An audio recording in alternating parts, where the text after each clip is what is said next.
হবে, ছাতির মাপ যেটা হবে 4 দিয়ে ভাগ করে 2 যোগ করতে হবে। ঠিক আছে, 11 হয়েছে, 2 যোগ করে 11 হয়েছে। ঠিক আছে, কত আছে ছাতি? 36। ঠিক আছে, 4 দিয়ে ভাগ করলে কত হয়? 4 9 36, 9 হচ্ছে। 9 এর সাথে 2 যোগ করলে কত হয়? 11। ছাতি হচ্ছে 11, 2 বা আড়াই নিতে পারো, কোনো সমস্যা নাই। পরবর্তী ক্লাসে যদি একটু মোটা হয় তাহলে ওই সেলাইটা ছুটিয়ে সেলাই করতে পারবে।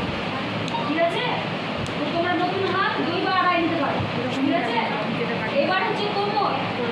কোমরটা নিতে হবে কত? 4 দিয়ে ভাগ করে 2 যোগ করতে হবে। 4 দিয়ে ভাগ, কোমর আছে কত? 34। ঠিক আছে, তাহলে 4 দিয়ে ভাগ করলে কত হয়?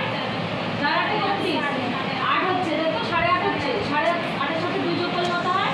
10.5। তো এই কোমরটা হচ্ছে কত? 10.5 নিয়েছি। এবার হিপ। হিপ মানে কি? পাছা, তাই তো? পাছার মাপ নিতে হবে কত? কত আছে? 40। 4 দিয়ে ভাগ করে ওখানে 1 জয়েন করতে হবে।